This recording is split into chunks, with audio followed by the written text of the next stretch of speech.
que é o plano inclinado, galera? O plano inclinado vai ser aqui uma superfície plana, só que ela vai ter uma elevação. Então, o nosso corpo, o nosso sistema que a gente vai estudar, o movimento, ele não vai estar mais numa superfície horizontal. Ele vai estar numa superfície que forma um ângulo θ com a horizontal. Beleza? E a gente, a princípio, vai escolher um plano inclinado, que vai ser aqui uma superfície que a base aqui dela vai formar 90 graus. Beleza? Com a vertical. Então tá, para a gente estudar o plano inclinado, a gente vai seguir então alguns passos.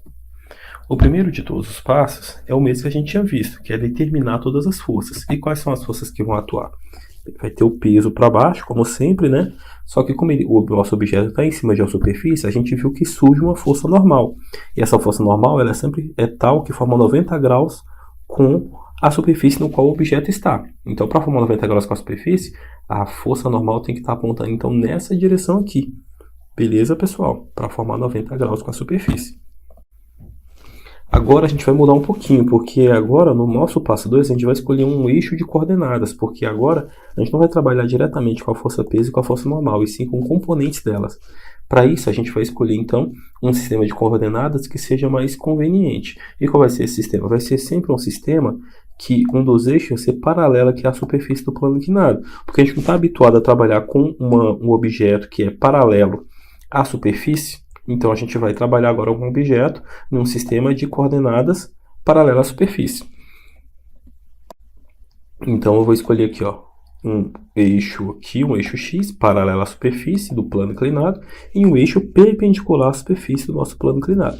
Então a gente sempre vai escolher esse tipo de eixo aí para a gente basear o nosso estudo, beleza? Um eixo paralelo ao plano inclinado e outro perpendicular. Tranquilo? Aí a gente tem que ver agora uma maneira de decompor as forças, né, em especial a força-peso, em relação a esses eixos aqui, porque como eu vou ter um novo sistema de coordenadas, não faz mais sentido eu trabalhar então com o peso, e sim com as componentes do peso ao longo aqui do eixo X e do eixo Y. Então, para isso, a gente precisa estudar o ângulo θ, que é esse ângulo que está aqui. Na verdade, a gente quer saber qual o ângulo que vai ficar aqui, para eu poder decompor o peso. Então, para a gente determinar esse ângulo, nós vamos desenhar aqui uma representação, né, do nosso plano inclinado, aqui nosso sistema de coordenadas, e aqui está a nossa força peso. Então, beleza. Aqui a gente sabe que é o nosso ângulo θ, beleza? Aí aqui dentro, entre a nossa força peso e a nossa base aqui do nosso triângulo, que corresponde ao nosso plano inclinado, né? Nós temos o ângulo de 90. E a gente vai ter aqui, então, um ângulo beta. E esse ângulo beta se repete aqui.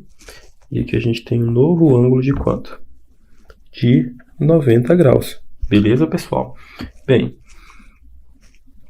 como a gente tem aqui, ó, que beta mais 90, nós temos dois ângulos iguais, certo? Então, esse terceiro ângulo aqui, ó, esse ângulo vai ter que ser quem, pessoal? Θ, porque eu estou pegando dois triângulos retângulos, né? Ó. Aqui vai ser 90 graus, certo?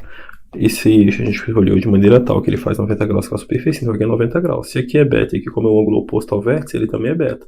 Aqui é beta, aqui é 90, aqui é beta, aqui é 90. Então, como a soma dos ângulos tem que ser 180, o último ângulo aqui só pode ser θ para a soma dos três ser igual a 180. Beleza? Então significa que esse ângulo que está aqui, pessoal, entre o eixo Y e a força peso sempre vai ser o mesmo ângulo que está no plano inclinado. E esse é um resultado geral que a gente vai poder aproveitar sempre. Tranquilo? Agora que a gente sabe que o ângulo θ aqui, que esse ângulo aqui é θ, né? Esse ângulo entre a força peso e o eixo Y, nós vamos decompor então as forças em cada eixo. A gente vai fazer então obter um componente em relação ao eixo Y e um componente em relação ao eixo X. A componente aqui em relação ao eixo X, nós vamos chamar ela de PX, galera. E ela vai estar aqui, ó.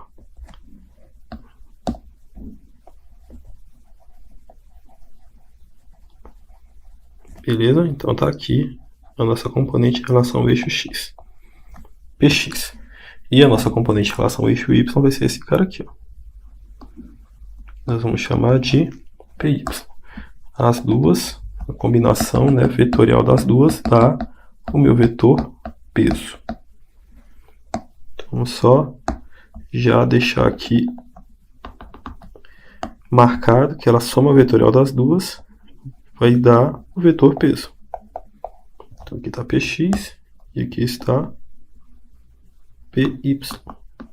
Beleza, pessoal? Então somando Px, o peso vai ser tal, então, que ele é a soma vetorial de Px mais Py. Beleza? Agora como é que eu calculo, né, as componentes aí, o módulo das componentes, tanto Px como Py. Vamos lá começar pelo Px. A gente calcula usando trigonometria, galera. Que olha só, aqui é o Px, certo? Ele é igual a esse cateto aqui, que é o cateto oposto ao ângulo θ. Então, eu vou relacionar o cateto oposto com a hipotenusa, que vai ser o meu peso. Então, é um seno. Beleza? É um cosseno. É um cateto oposto. Isso, um seno. Então, o Px, em resumo, vai ser o módulo do peso vezes o seno do ângulo θ. Tranquilo? Como é que eu sei isso? Porque seno de θ é cateto oposto por hipotenusa. Quem é o cateto oposto? O cateto oposto é essa medida aqui, que é igual ao Px. Então vai ter que ser Px. Beleza? Sobre a hipotenusa. Quem é a hipotenusa? A hipotenusa é o peso. Então é sobre P. Então, para isolar o Px, basta a gente pegar o P que está dividindo aqui e passar multiplicando. É Px fica P seno θ. Beleza? Do mesmo jeito, para me calcular aqui o Py, eu vou agora pegar o cateto adjacente, que é esse cara aqui, e dividir pela hipotenusa. Isso me dá o cosseno. Beleza? Cosseno de θ, que vai ser então o Py dividido pelo peso. Logo, o Py ele é igual ao peso vezes o cosseno de θ. Então, galera, essas vão ser as expressões para nossas componentes, beleza? O Px, que é essa componente aqui paralela ao eixo x, né? Que é o peso vezes seno de θ. E o Py, que é essa componente perpendicular aqui, né, ao eixo x ou paralela ao eixo y, é o peso vezes o cosseno de θ. Maravilha, pessoal? Então a gente sempre vai usar essas duas expressões, beleza? Px, P seno θ, Py, Π cosseno θ.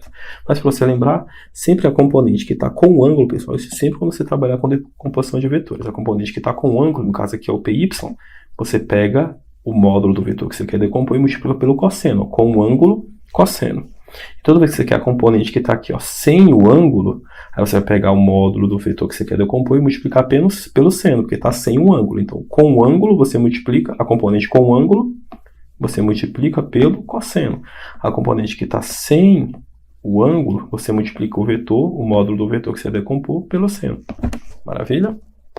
Aí agora que a gente já fez as decomposições dos vetores, né, no eixo x e no eixo y, a gente então esquece o peso, vai trabalhar com Px e com Py. E agora a gente trabalha então com as forças na direção x e as forças na direção y. A gente aplica então a segunda lei de Newton na direção de cada eixo. Então vou aplicar a segunda lei de Newton na direção do eixo x e a segunda lei de y na direção do eixo y.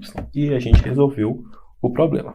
Então vamos fazer agora alguns exemplos para a gente aplicar essas regrinhas, esse passo a passo que a gente descreveu aqui no vídeo. Então já vamos emendar esse sisteminha que a gente estava estudando e vamos supor que ele tem uma massa m e a gente quer descobrir qual é a aceleração que ele vai desenvolver, beleza? Então a gente já fez todos os passos, determinamos as forças, que era a força peso e a força normal. Escolhemos o eixo de coordenadas, que foi o eixo x e o eixo y, onde o eixo x é um eixo paralelo ao nosso plano e o eixo y é um eixo perpendicular a esse plano. Nós decompomos as forças no eixo escolhido. Então a gente pegou a força peso e decompôs ela em Px e Py. A normal não precisa, porque a força normal já está num dos eixos que a gente está trabalhando. Por isso que não precisa decompor ela, mas se eu tivesse alguma outra força, eu decomporia ela nesses eixos. Beleza? E o quarto passo, vamos aplicar a segunda lei de Newton na direção de cada eixo. Então agora é o passo que a gente vai desenvolver. Então eu vou aplicar primeiro aqui na direção do eixo x. No eixo x só tem uma força atuando, que é quem? É o Px, beleza? E a segunda lei de Newton me diz que força resultante, vou trabalhar só com os módulos, tá, galera? É massa vezes aceleração. Fica m vezes a, que é a aceleração do nosso objeto.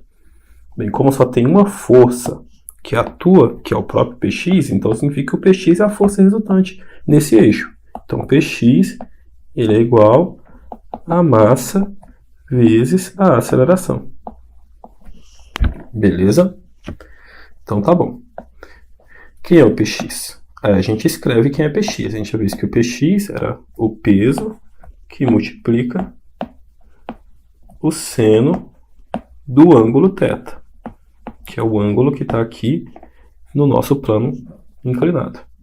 E isso tem que ser igual a massa vezes a aceleração. Mas quem é o peso? O peso, pessoal, é massa vezes a gravidade. Beleza? E a gente repete. Seno θ igual m vezes a. Olha só, a massa, ela vai se repetir. Então eu posso cortar a massa do lado esquerdo e a massa do lado direito. Então eu não precisava nem saber qual era a massa. A aceleração, então fica g seno θ igual a A. A, então fica igual a g que multiplica seno de θ. E como a gente sabe do seno, quanto maior o θ, maior o seno. Então quanto maior o ângulo que está aqui, mais inclinado ele vai ficar. Isso indica que minha aceleração vai ficando cada vez o quê? Maior, até eu chegar no limite quando o θ for 90, que aí minha aceleração A fica igual a g, que é a aceleração da gravidade, que seria um caso limite. Beleza? Então a gente só tem um cálculo assim, vamos dizer assim, mais geral. Vou ter uma aceleração mais geral, porque ela agora não está restrita a eu estar paralelo ou a estar na horizontal ou na vertical. Estou numa direção intermediária. Por isso que o seno ele vai modelar isso para nós. Beleza? Aí a gente teria que fazer, teoricamente, análise no eixo Y. Mas como a gente já obteve a resposta com a análise do eixo X. Mas vamos fazer aqui no eixo Y só para a gente ver. No eixo Y eu só vou obter o seguinte, que o sistema não tem movimento nessa direção, certo? E por que não tem? Porque a normal está cancelando a componente Y do peso. E só vai estar sobrando então a componente X, que é quem provoca o movimento. Beleza? Não tem a velocidade na direção Y. Então, a gente vai escrever apenas que normal tem que ser igual ao PY.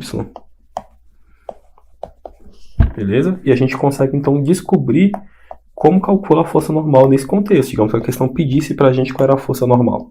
Aí a força normal é igual ao PY, que vai ser quem? O peso vezes o cosseno de θ. Então a minha normal vai ser quem? Quem é o peso? Massa vezes gravidade. Vezes cosseno de θ. Então com essa expressão, com o estudo na direção, no eixo Y, eu descobriria o valor da força normal. Como eu falei, a gente falou em vídeos anteriores, não existe uma fórmula específica para determinar a força normal. Cada situação eu calculo ela de um jeito diferente. Se ele tivesse num plano horizontal, aí a normal seria igual ao P, seria apenas mg. Mas a gente está num plano que inclinado, então a normal agora é mg vezes cosseno de quem? De θ. Tranquilo, pessoal? Então esse foi um primeiro exemplo, vamos fazer mais.